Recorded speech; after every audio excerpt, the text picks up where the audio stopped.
Salut bien-aimés dans le Seigneur, je suis dans la joie de vous apporter la parole de Dieu dans vos maisons, là où vous nous suivez. Notre message aujourd'hui est intitulé « Devenez un visionnaire ». Un visionnaire, c'est une personne qui a la capacité de voir des visions ou qui a une vision. Cette personne peut les créer dans son avenir et il peut voir son avenir, il peut voir où est-ce qu'il est en train de partir. Lorsque Dieu nous a créés, il nous a dotés d'un cerveau. Et dans notre cerveau, il y a un compartiment qui gère la faculté de la vision. Et Dieu veut que nous puissions aussi bénéficier de cela et développer cela parce que lui-même qui nous a créés est un visionnaire.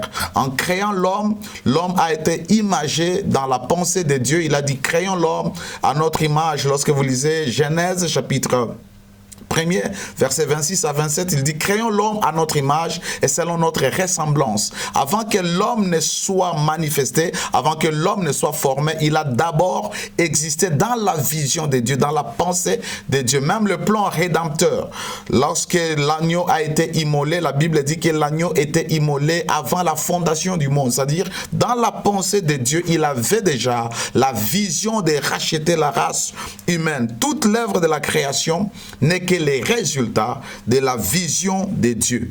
Tout ce que Dieu a créé, tout ce que vous voyez, ça existait dans la pensée de Dieu, ça existait dans le mental de Dieu. Alors, il est important de savoir que nous sommes appelés à devenir des visionnaires, à avoir des visions, la vision de notre vie, la vision de notre avenir. Nous allons lire notre premier verset, notre premier passage dans le livre des Actes des Apôtres, chapitre 2, verset 17.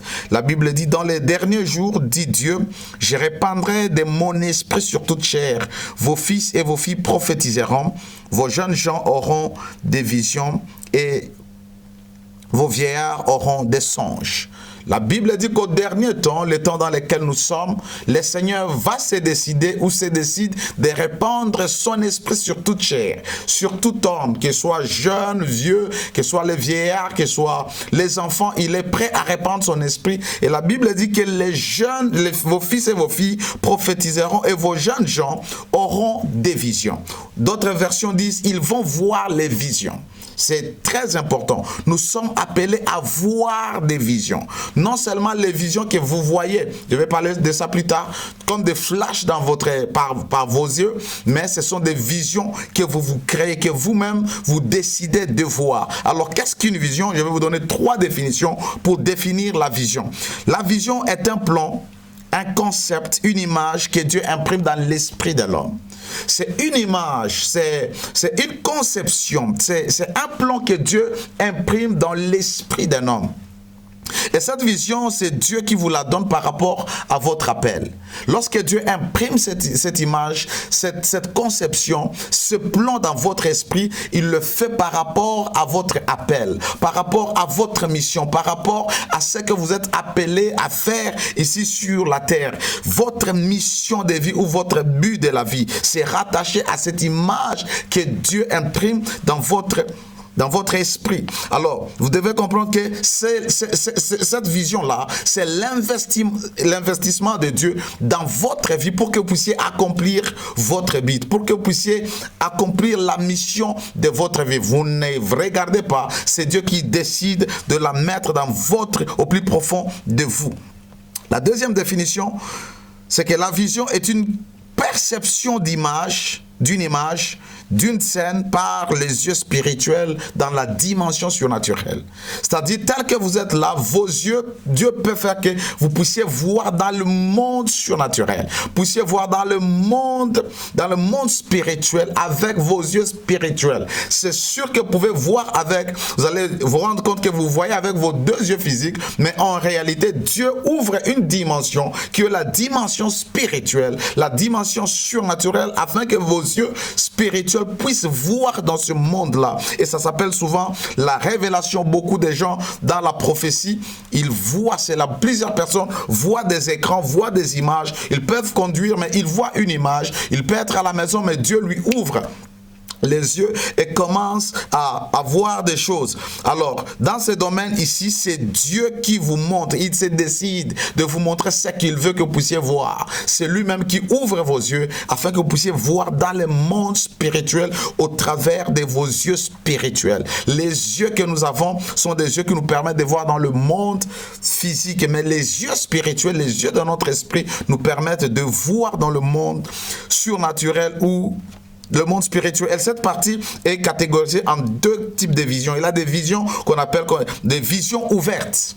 C'est-à-dire, tel que vous êtes là, vous êtes en train de lire un livre et puis Dieu ouvre vos yeux. Vous voyez peut-être à la plage, vous voyez peut-être un bateau, vous voyez peut-être une scène quelconque ou peut-être vous êtes participant ou vous êtes tout simplement spectateur, vous êtes en train de voir des choses qui se passent. La plupart du temps, des choses qui peuvent arriver, Dieu les montre avant aux prophètes en forme de visions. Alors ça sont des visions qu'on appelle les visions ouvertes ou les visions que vous avez lorsque vous êtes éveillé. Dans la Bible, plusieurs personnes ont eu il y a une personne, je vais citer son nom, il s'appelle Belchassar, fils de Nebuchadnezzar. Lorsqu'ils étaient dans un festin, pendant qu'ils étaient dans la salle, il a vu sur les murs, c'était écrit « Mene tekel parsin ».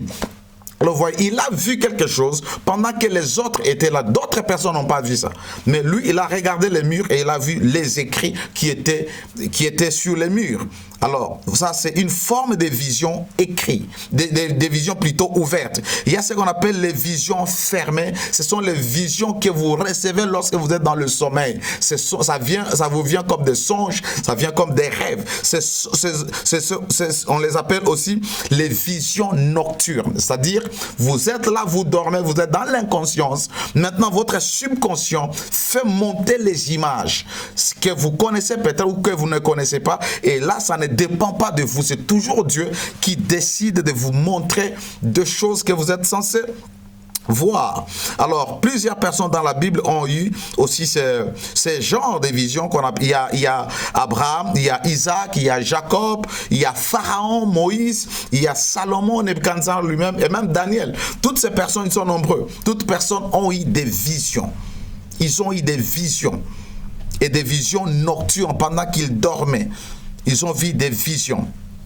Alors, les deux premiers types ou les deux premières définitions, c'est Dieu, retenez bien, c'est Dieu qui se décide de vous montrer ces choses. C'est Dieu qui amène cette vision dans votre esprit où il décide soit d'ouvrir vos yeux pour que vous puissiez voir comme dans un écran, mais vous le voyez dans le monde surnaturel. Alors, lorsque vous voyez dans la Bible, il y a des gens qu'on appelle les prophètes ou les voyants, ils avaient cette faculté de voir. Plusieurs personnes ne peuvent pas avoir des visions ouvertes, mais la plupart du temps, beaucoup de gens ont des visions fermées. C'est-à-dire, lorsqu'ils dorment, Dieu les parle. Et la Bible dit, Dieu parle tantôt d'une manière, tantôt d'une autre. Surtout lorsque les hommes sont couchés sur leur lit, Dieu les visite par des songes. Alors, comprenez que vous devez avoir cette capacité d'avoir des visions. Alors, comprenez une chose, que vous soyez aveugle ou que vous ayez vos deux yeux, vous pouvez avoir des visions.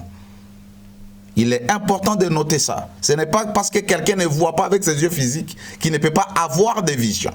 Parce que la capacité dont nous allons développer, c'est la capacité mentale dans le cerveau de l'homme où Dieu a mis le pouvoir de produire ou d'imprimer des visions. Et il y a une très grande différence entre la vue et la vision. La vue, nous l'avons à partir de notre œil, de nos yeux. C'est-à-dire, c'est la perception de l'œil au travers de la lumière. Lorsque nous avons assez de lumière, nous pouvons voir. Dans l'obscurité, vous ne savez pas voir, vous ne savez pas distinguer. Et l'organe qui permet la vue, ça s'appelle l'œil. C'est-à-dire, c'est l'œil qui nous donne de voir au moins de la lumière. Mais la vision, c'est la perception mentale au niveau de votre cerveau. Il y a une partie bien particulière qui procède des visions, qui procède de l'imagination. Alors, votre vision, c'est l'idéal, c'est les rêves que vous voulez réaliser ou vivre, c'est le but vers lequel vous aspirez. La vision que nous allons développer ou que nous sommes en train de développer, c'est cette capacité qui sera notre troisième définition, qui est capacité d'avoir des rêves, de réaliser ce que vous êtes en train de rêver ou de vivre votre rêve. C'est l'image que vous avez dans votre esprit, dans votre mental, de la chose que vous voulez accomplir ou de la personne que vous voulez devenir. Alors, je vais rapidement vous donner trois. Comment est-ce que nous voyons? Nous pouvons voir à partir de trois sources. C'est-à-dire, les visions peuvent venir à partir de trois sources. La première source, c'est notre esprit. C'est Dieu qui dépose la vision dans notre esprit. C'est Dieu qui nous donne des voix, des visions dans notre esprit. Je ne peux pas être ici et vouloir voir ce qui se passe dans ma maison si Dieu ne m'ouvre pas les yeux spirituels. Je ne peux pas voir ce que l'ennemi prépare contre moi, ce que mon avenir va devenir dans 10 jours avec exactitude si Dieu n'ouvre pas mon esprit. Je ne peux pas connaître le but de ma vie, ma mission de la vie, c'est que je suis censé accomplir, la vision que je dois avoir par rapport à mon appel, par rapport à ma mission, si Dieu ne met pas ça dans mon esprit. Alors c'est ici que Dieu décide de vous ouvrir les yeux pour que vous puissiez voir.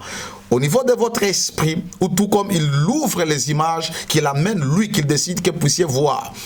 Pour ça, vous le voyez au niveau de votre esprit. Il y a les visions que nous voyons à partir de notre âme. Et ici, c'est ce que je suis en train de développer. C'est les visions où vous êtes là et vous êtes maître. Vous les manipulez, vous les contrôlez, vous les créez parce que Dieu vous a donné cette capacité de créer les images, d'imprimer les images dans votre mental. Ici, c'est le domaine de la pensée, c'est le domaine de la méditation, c'est le domaine de l'imagination. C'est-à-dire, vous pouvez fermer vos yeux et vous pouvez voir.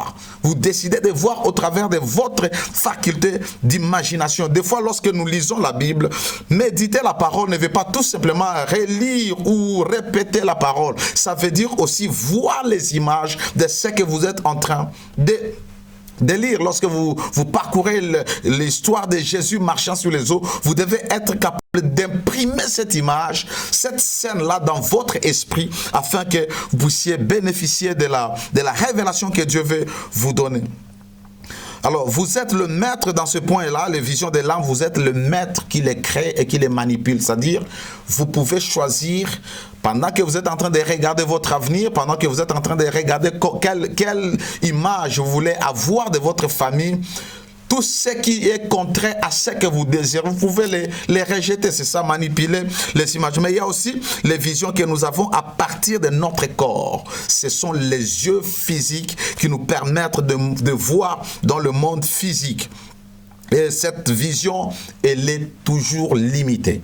Limité par le temps, limité par l'espace. Comprenez que parmi toutes les créatures de Dieu, vous êtes un homme et vous êtes le seul à avoir cette capacité. Dieu vous a doté de cette faculté de créer les images au-dedans de vous et de manière volontaire, et ce n'est pas un péché si seulement le Saint-Esprit de Dieu vous inspire, vous conduit, vous pousse. Alors vous allez vous trouver, vous êtes en train de développer une partie de vous, à l'intérieur de vous, que Dieu a mis en vous, qui est la partie qui permet aux gens de développer le sens de l'innovation, le sens de la créativité et de l'invention.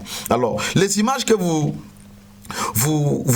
développez par rapport à votre esprit, vous devez les avoir bien détaillées et bien claires. Vous devez avoir une vision pour votre vie, une vision pour votre famille, une vision pour votre entreprise, une vision pour votre église, pour votre ministère, pour ce que vous êtes en train de faire, ce que ça va devenir ou ce que vous êtes censé devenir. L'avenir doit être déterminé par votre vision. Ça peut être dans le domaine politique. Pourquoi? Parce que personne ne vivra au-delà de ses pensées, personne ne vivra au-delà de sa vision, c'est-à-dire de ce qu'il voit ou perçoit dans son mental. La Bible dit dans Proverbe 23, verset 7a, je vais lire dans la version Darby. La Bible dit, car comme il a pensé dans son âme, tel il est. J'aime cette version parce que ici, on dit que tel il a pensé dans l'âme. Ici, ce ne sont pas les pensées de l'esprit, mais ce sont les pensées qui sont dans notre âme. Ce sont des pensées cognitives. Alors, il dit tel il a pensé, c'est-à-dire l'homme, tel que l'homme a pensé dans son âme, tel ce qu'il a vu, tout ce qu'il a imaginé, tel il est. Pourquoi? Parce que l'homme est le résultat de ses pensées. Tout ce que vous êtes, vous les accommodez par vos pensées, par votre mental, votre manière de voir, par votre mentalité. C'est pourquoi la Bible nous dit, la première chose lorsque nous recevons le Seigneur Jésus, la Bible nous recommande de renouveler notre intelligence, de changer notre manière de penser, notre manière de voir. C'est-à-dire nous devons commencer à penser comme le Seigneur, penser à l'image du Seigneur. Personne ne vivra au-delà de ses pensées, c'est-à-dire de sa vision. Toute personne, toute sa vie ne sera que le reflet de ce que la personne pense, de ce que la personne voit. Pourquoi? Parce que vos pensées affectent votre système de croyance. Les pensées que vous avez vont développer une manière de croire en vous, de croire en Dieu. La manière dont vous croyez en Dieu, ça dépend des pensées que vous avez sur lui. Ça va affecter votre langage, ça va affecter vos actions, ça va affecter votre comportement, vos pensées. Alors vous devez développer votre capacité de voir des visions et de bonnes visions. Vous devez avoir une vision claire de votre vie, de votre couple, de votre famille, une vision claire de vos enfants. Qu'est-ce que vous voulez que vos enfants deviennent? Vous devez les programmer, vous devez les préparer. Ce n'est pas tout simplement avoir les enfants, les conduire à l'école, quelqu'un s'occupe d'eux, ils rentrent à la maison, ils sont dans les PlayStation, ils sont dans les dessins animés et la vie continue. Les enfants sont en train de grandir, ils ne savent même pas où est-ce qu'ils sont en train de partir. Vous devez avoir le temps d'avoir vos enfants et d'inculquer. C'est la responsabilité des parents de faire que leurs enfants deviennent aussi des visionnaires. Quelle est la vision que vous avez de vos études? Après vos études, qu'est-ce que vous voulez devenir? Qu'est-ce que vous voulez que votre entreprise devienne? Qu'est-ce que vous voulez devenir dans la société? Vous devez avoir ça. Les choses ne tombent pas par hasard. Ce sont les gens qui voient, qui savent où est-ce qu'ils sont en train de partir, qui accomplissent de grandes choses. Si vous n'avez pas de vision, sachez-le bien que personne ne vous suivra. Pourquoi? Vous ne serez pas à mesure d'influencer qui que ce soit. Et c'est déplorable si vous ne pouvez même pas influencer vos propres enfants à la maison. Vous devez avoir une vision, vous devez devenir un visionnaire. Les gens ne vous suivent pas parce que vous n'avez pas de vision. Ceux-là qui suivent, ceux-là qui n'ont pas de vision, c'est tout simplement les personnes qui sont aussi aveugles. C'est-à-dire, ils sont en train de vous suivre. Peu importe le mouvement, peu importe une partie, peu importe une église, peu importe un mouvement, peu importe tout ce que les gens sont censés venir derrière vous. Si vous n'avez pas de vision et les gens vous suivent, c'est-à-dire ces personnes même sont des aveugles parce qu'ils ne voient pas où est-ce qu'ils sont en train de partir. Les gens sont inspirés par vous et vous suivront votre idéologie, votre philosophie, si vous avez une vision claire. Lorsque les gens vous suivent, ils ont besoin de voir où est-ce que vous êtes en train de partir. Lorsque nous passons par les élections, nous choisissons les candidats qui nous présentent leur cahier de charges. Nous voyons où est-ce que ces gens sont en train de nous amener parce que ça va contribuer à notre épanouissement. Alors vous devez avoir une vision claire, peu importe les domaines, que ce soit le domaine familial, que ce soit le domaine ecclésiastique, que ce soit le domaine social, que ce soit le domaine politique. Vous devez avoir une vision claire des choses que vous voulez réaliser et des choses ou de la personne que vous voulez devenir. Vous ne pouvez influencer que si et seulement si vous avez une vision. Alors, regardez un peu quel genre d'homme vous voulez être. Quel genre de père vous voulez être. Quel genre de pasteur vous voulez être. Ce n'est pas tout simplement parce que Dieu vous a dit venez, servez-moi, que vous devez vous comporter de quelle manière, de n'importe quelle manière. Vous devez avoir une vision pour votre église. L'église doit avoir la vision. Le ministère doit avoir la vision. C'est ce qui détermine le message que vous allez prêcher. La qualité des chrétiens que vous devez produire. Jésus a dit, allez faire de toutes les nations des disciples. Les baptisant au nom du Père, du Fils et du Saint-Esprit. Et il a dit, enseignez-leur à observer tout ce que je vous ai prescrit. C'était ça la vision. Nous avons la mission de faire des disciples. Mais quel genre de disciples nous voulons former? Cette vision, Dieu va te la donner de manière particulière. Est-ce qu'il veut que tu élèves une génération des hommes qui seront des héros dans la foi? Est-ce que Dieu t'appelle pour que tu émerges une génération des hommes qui doivent exceller qui doivent marcher dans la prospérité? Est-ce que Dieu t'appelle pour que tu élèves une génération des hommes et des femmes qui vont marcher dans la sanctification, qui vont marcher dans la puissance? Alors, vous voyez, il est important de comprendre quelle est la vision que Dieu vous donne. C'est-à-dire, lorsque vous serez en dehors de la boîte, lorsque vous serez un jour vieux, vous avez fini votre mission, vous regardez la qualité des membres de votre église, vous dites vraiment, j'ai vécu pour réaliser cette vision. Quel genre de leader vous voulez être? Quel genre de personne vous voulez être pour inspirer les autres? Peu importe les domaines, peu importe la sphère, que ce soit familiale, que ce soit ecclésiastique, que ce soit éducation, que ce soit au niveau des médias, des arts, de l'économie, que ce soit au niveau de la politique, tant que vous êtes visionnaire, vous devez avoir une vision pour influencer d'autres personnes.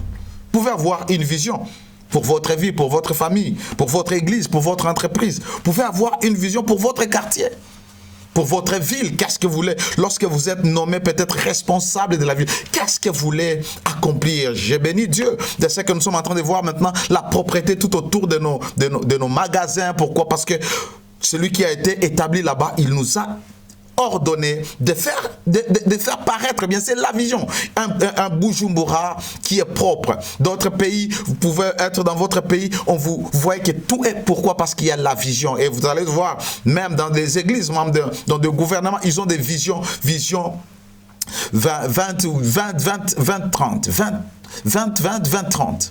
20-20-20-50. Pourquoi? Parce qu'il y a des choses, il y a une image qu'on veut présenter, qu'on veut produire. Une qualité de la ville, une qualité de peuple et un niveau de développement où nous voulons atteindre tout. Pourquoi? Parce que c'est une image que la personne a dans son mental.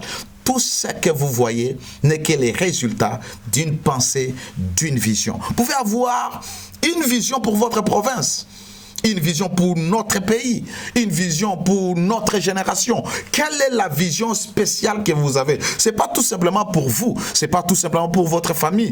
Qu'est-ce que vous pensez pour apporter dans votre génération? Mais ça va dépendre de la qualité de la vision que vous avez. Vous êtes appelé à apporter de l'impact dans la vie. Vous êtes appelé à apporter de grandes choses dans votre vie. Alors c'est très important de savoir que vous êtes appelé à faire cela. Bien-aimés dans le Seigneur, développez la capacité de voir les visions. Ayez une vision claire pour votre vie. Ayez une vision claire pour votre famille. Qu'est-ce que vous voulez faire? La vision va vous permettre de définir ou de déterminer même la carrière que vous allez embrasser. Les études que vous devez faire. Beaucoup de gens sont partis étudier. Maintenant, ils ont fini les études, ils ont fini l'université. Mais ils ne sont pas en train de faire des choses auxquelles ils avaient étudié ou les choses pour lesquelles ils avaient étudié. Pourquoi? Manque de vision. Et s'il n'y a pas de vision, le peuple marche sans frein. Vous devez développer cette capacité d'avoir des visions claires pour votre vie. Et vous devez être focalisé sur votre vision. Vous devez travailler pour accomplir votre vision. Vous voulez faire la photographie. Quel genre de photographe vous voulez devenir? Quel genre de pasteur vous voulez devenir? Ne soyez pas monsieur tout le monde. Ne servez pas Dieu comme tout le monde. Cherchez la différence. Cherchez l'excellence. Mais cette excellence et cette différence ne sera possible que si vous avez tout simplement une vision claire. Vous savez où est-ce que vous êtes en train de partir. Parce que la vision vous présente la direction. La vision va vous motiver. Et laissez-moi vous dire, les grands hommes courent derrière leur vision. Les visions, ils sont prêts pour vivre pour ça. Ils sont prêts pour mourir pour ça. C'est ça. Vous devez développer cette capacité de voir dans votre esprit. Lorsque vous fermez les yeux, comment est-ce que vous voyez vos enfants dans 5 ans? Dans 10 ans, dans 20 ans? Comment est-ce que vous voyez votre famille? L'harmonie dans votre famille, l'unité, l'amour, la paix, la joie, l'épanouissement dans votre famille. D'ici 2 ans, 3 ans, 4 ans. Pourquoi? Parce que la vision est toujours rattachée au futur. Tu vois des choses que tu aimerais être. Tu vois des choses que tu aimerais accomplir. Tu vois des choses que tu aimerais réaliser et avoir. Alors, qu'est-ce que vous voyez? Votre famille. Qu'est-ce que vous voyez? C'est par rapport à cette maison. Et ne regardez pas votre condition, ne regardez pas d'où est-ce que vous êtes venu, ne regardez pas votre background. J'aime Dieu, il a doté à toute personne la capacité de voir. Et lorsque vous voyez, vous serez en mesure de créer votre environnement, de créer votre monde, de créer votre style de vie. Quelle est la vision que vous avez pour votre entreprise? Là où on vous a donné de gérer. Ça peut être dans l'administration publique, ça peut être à l'église, ça peut être dans n'importe quelle entreprise. Quelle est la vision que vous venez ajouter dans la vision globale que l'autorité vous a donnée, que votre leader vous a donné, que votre responsable vous a donné, que votre pasteur vous a donné? Qu'est-ce que vous apportez? Vous êtes chef de département de chorale, vous devez avoir, au-delà d'avoir la grande vision de l'église, vous en tant que chef du département de la chorale, qu'est-ce que vous voulez accomplir? Quel genre d'adorateur vous voulez présenter à Dieu? Développer pour le Seigneur. Vous devez avoir une vision, peu importe les lieux où vous êtes. Et il n'y a pas d'âge où on n'a pas de capacité de rêver. C'est-à-dire qu'il n'y a pas un âge limite où les gens ne doivent plus rêver. Parce que notre enseignement aura deux parties. Prochainement, je viendrai vous montrer comment un homme qui était avancé en âge, il a eu des visions. Alors comprenez que vous devez développer. Vous êtes appelé à commencer une école par exemple. Quelle est la vision, quelle catégorie des hommes et des femmes vous voulez émerger? Pas des gens qui auront des diplômes et qui seront inefficaces dans la société. Vous devez avoir une vision de la qualité des cadres que vous voulez émerger, des hommes que vous voulez relancer dans la société, des hommes, des femmes que vous voulez amener dans toutes les sphères de la société. Et la vision ne concerne pas seulement les hommes. La vision concerne aussi les femmes. Souvent, les jeunes sœurs, tout ce qu'ils rêvent, tout ce qu'ils ont comme dans leur tête comme vision, c'est tout simplement se marier et avoir les enfants. Non. Vous devez avoir une vision pour votre vie. Vous allez vous marier ayant une vision. Parce qu'en vous mettant ensemble, vous allez tout simplement vous combiner vos images mentales. Vous allez combiner vos visions pour avoir un couple meilleur, pour avancer. Il y a un homme qui peut se marier, n'a pas la vision de faire de l'argent. Mais lorsque la femme a la vision d'être entrepreneur, ça va permettre à ce que ces gens puissent se mettre ensemble, et la vision de l'homme et la vision de la femme. Et puis, ils vont avoir un couple équilibré, un mariage qui prospère. Alors, bien-aimés dans le Seigneur, ayez une vision. Devenez un visionnaire. Fermez vos yeux. Regardez votre vie dans les 5 ans à venir. Ce que vous voulez accomplir, ce que vous voulez devenir, ce que vous voulez réaliser. Où est-ce que vous voulez amener votre entreprise? Voyez d'abord cela dans votre mental. Si vous le voyez, vous pouvez l'avoir. Si vous le voyez, vous pouvez l'accomplir par l'aide de Dieu, par l'aide du Saint-Esprit. Comprenez dans votre vision, même si c'est au niveau de votre âme, même si vous avez la capacité de fermer vos yeux et d'imaginer tout ce que vous voulez, laissez que le Saint-Esprit de Dieu puisse inspirer vos pensées. Laissez que Dieu puisse prendre contrôle de vos pensées, qu'il contrôle votre raisonnement. Alors il sera en train de diriger, de nourrir vos pensées. Et vous allez voir, après un temps, vous allez vivre votre rêve. Développez cette capacité. Développez cette manière de voir les choses. Que vous soyez aveugle, que vous ne soyez pas aveugle. Que vous soyez grand, que vous soyez petit. Que vous soyez jeune, que vous soyez vieux. Voyez votre avenir. Voyez ce que vous pouvez devenir. Ayez une vision claire et bien définie de votre vie. Travaillez-y et le Seigneur vous bénira. Vous allez voir que les choses vont bien se passer. Et vous allez un jour voir que tout ce que vous êtes devenu était les résultats de ce que vous pensez. Je pense que l'habit que vous êtes en train de porter, la télévision que vous avez achetée, un jour, soit vous l'avez vu chez quelqu'un, vous l'avez apprécié. Dès que Dieu vous a béni, vous êtes parti acheter la même chose. Toutes les choses que nous avons, 90%, ça passe d'abord par notre tête. La qualité de la maison que nous avons, la qualité du véhicule que nous conduisons, nous l'avons aimé, nous l'avons apprécié, c'était imprimé dans notre mental, et le Seigneur a fait qu'un jour nous puissions l'avoir, soit parce que nous avons prié, parce que soit Dieu a vu notre aspiration et il nous a bénis. Que le Seigneur vous bénisse. Shalom chez vous. Rendez-vous la semaine prochaine. Et je sais que la fois prochaine, et je sais que le Seigneur nous bénira. Je suis votre serviteur, l'apôtre Abel Racheté de Impact Word Ministries. Je vous aime et paix dans vos maisons.